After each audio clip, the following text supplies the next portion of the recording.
Hi, my name is Mike Tyne, and I'm with Christopher Erling, and we wanted to talk about rural broadband internet access. The problem with rural broadband internet access is that reports find that approximately 19 million Americans lack broadband service. In rural areas, one fourth of the population lack the access.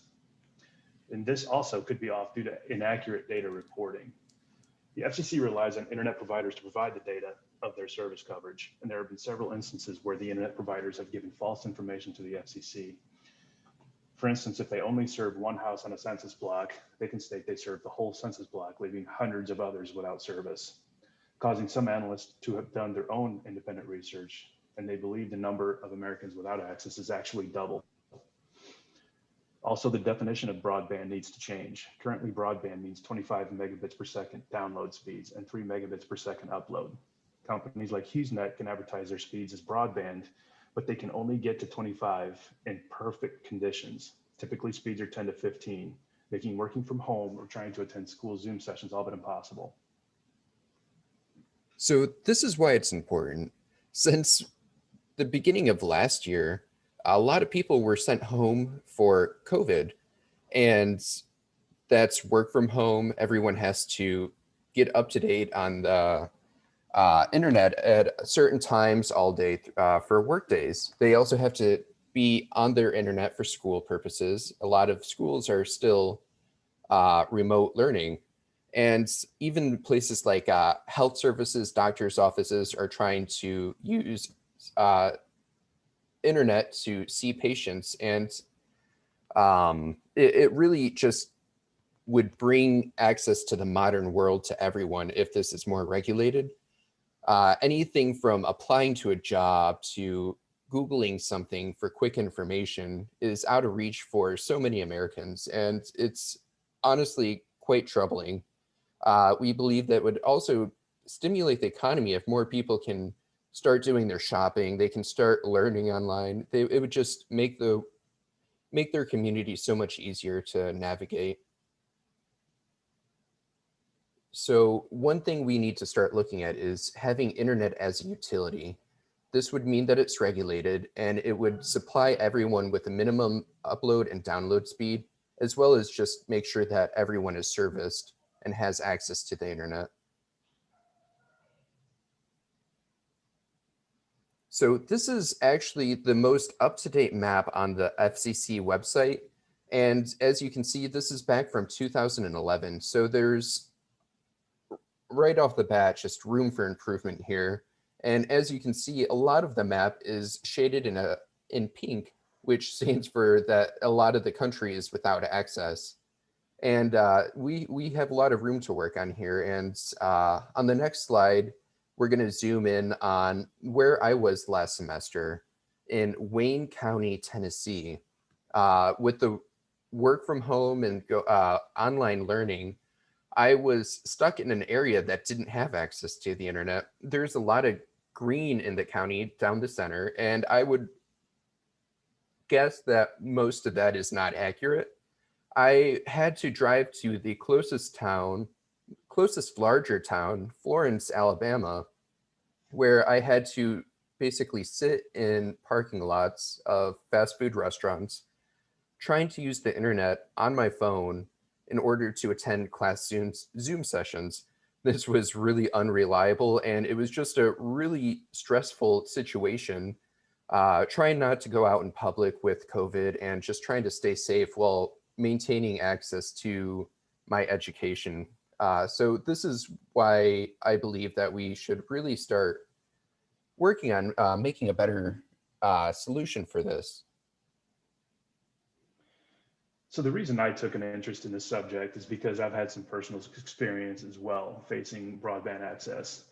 Before COVID hit in February, my wife and I decided to move from Morton, where we had access to high-speed internet for $60 a month, and that was 300 megabits per second down, to a house in rural Tremont.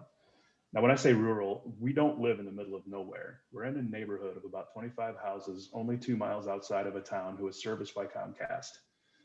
When speaking to neighbors, they mentioned that they have been trying to get someone out there for years to get service with no luck. I contacted Comcast myself, and they responded that it was not worth the investment in infrastructure for the customers. So I did some research and looked up the FCC broadband coverage map, and there was a company named Telstar listed on our census block. When I called Telstar to ask if they serviced our census block, they said they did not. So I told them that they were on the FCC map. So what I ended up doing was contacting my representative, my state representative in Congress, asking them to get Telstar removed from the FCC map. So that way companies could start to come in and look to service our area.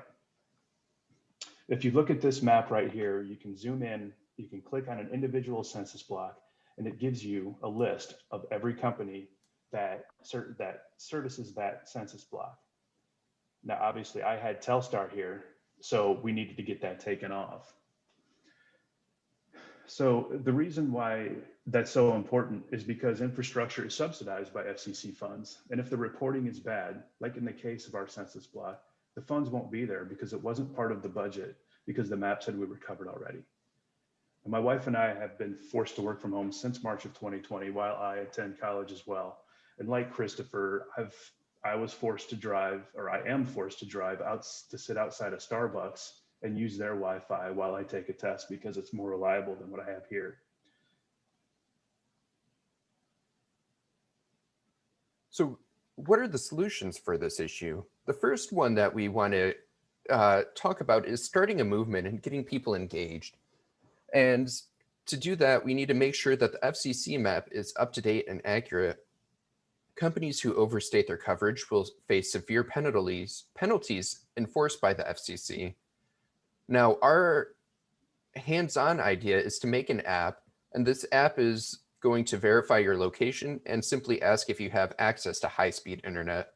The app is going to populate into a database that'll cross-reference the FCC data maps, and any discrepancies will be flagged and verified.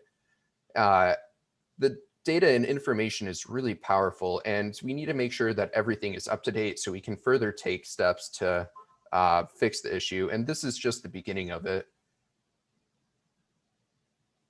This is innovative because it's easy and quick.